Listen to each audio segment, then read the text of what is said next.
Hey everybody, Dr. Oliver here for backintelligence.com, and today we're going to talk about different things that you can do to combat the stresses of sitting. If you haven't done so yet, click the subscribe button to get more access to other videos about other topics to deal with your back and making you feel better.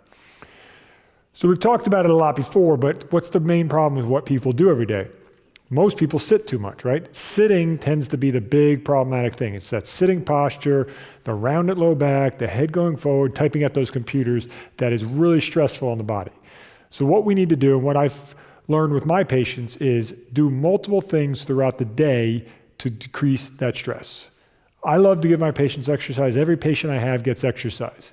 And yes, I'd love them to do 15, 20 minutes, a half hour session of exercises. But what I've actually found, it's better to do mini breaks throughout the day. If you sit and work at a computer, it's better to do something for a minute every hour throughout that day than it would be to just at the end of the day all of a sudden do 15 minutes, because you're counteracting what you're doing. You're de-stressing the positions. So there's a variety of things to do, and we'll go over a few of them in a minute, but we've talked about them before. Basically, you just want to move. So rules to the sitting game are basically, I don't like you sitting for more than 40 minutes. 30 to 40 minutes is a good time. You might have to set a timer. They make apps for your phone or computer.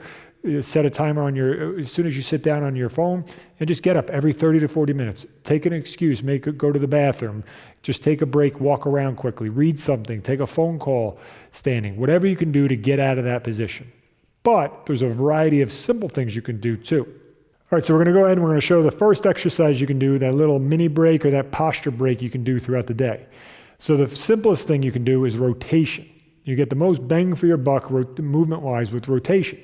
So some people call it controlled articular rotations, CARs. You can do this all over your body, but one of the most effective ones for people with neck and upper back is to move their neck. So essentially what you're going to do is you're going to look straight down as far as you feel comfortable. We're never going to push into pain with these, but we're just going to move.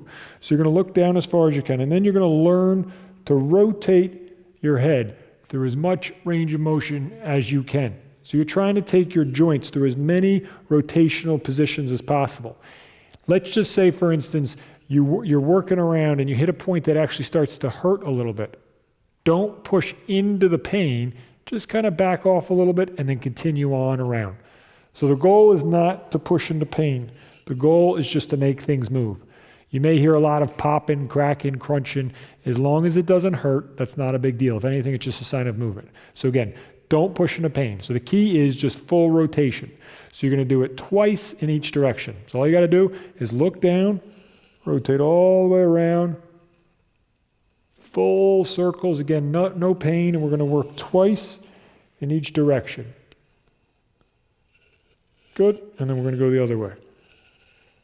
Nice and slow, and just kind of move through those ranges. Again, just feeling all those joints moving. The more you can move your joints throughout the day, the better. So this is something I have some of my patients do every hour. It's simple. It takes you 15 to 20 seconds to do, and you can do it every hour. Just put a little note that says neck circles or CARs right on your desk. So the more you move, the better with that. And always with these types of exercises, get up. Don't do them sitting. You can do these things sitting, but it's always an excuse to get up and get out of that position of sitting. The second exercise we're going to go over also has to do with rotation, but this time instead of a neck, we're going to work on your shoulders. So what happens to people sitting, right? We tend to work in those upper traps. We're really locked into these positions for extended periods of time. So if we can move the shoulders more frequently, we can reduce a lot of tension. So the simplest thing, again, is a rotational movement. You're going to think about your shoulder blades on your back and your shoulder complexes themselves and everything moving together. So from the side, if you look at me, essentially what you're going to do is you're going to go up, you're going to roll forward, pull it down as far as it again, and go all the way through the back. So we're going to go backwards and forwards twice, both directions. We're really trying to roll through those ranges of motion. We're trying to get as much movement as we can. Again, you may feel crunching and popping and cracking. The key is no pain. You're not allowed to push into pain. You're allowed to push into tension and tightness. That's it. The third exercise we're going to do, again, standing. We want to stand. And we dealt with the neck, the shoulders, the upper back. Well, let's get one for the lower back too. We've talked about it before, but the simplest thing you can do is reduce or counteract the flexed, rounded posture we have when we sit. So all you're going to do is you're going to stand up at your desk, you're going to place your fist right on your belt line, and you're going to extend right through your low back. The key to this is actually pushing forward. It's not leaning backwards, it's pushing your hips forward. Again, you're not pushing to a bunch of pain. You might feel a little bit of tension, a little bit of soreness in there. That's okay, but it shouldn't hurt. It should just feel tight. Usually about 5 to 10 of those is a good number to do. So again, we're getting up and moving around. So those are 3 basic exercises you can do throughout the day. Mini posture breaks, little things you can do, the more the better. There's a variety of other ones. We've talked about them before, videos on them. Your chin tucks, which are those basic retraction exercises, your Brugger's relief type positions, your W type exercises. I don't care what you do. Just do something and move. Counteract what you're doing all day. The more you do these things, the better you're ultimately going to feel.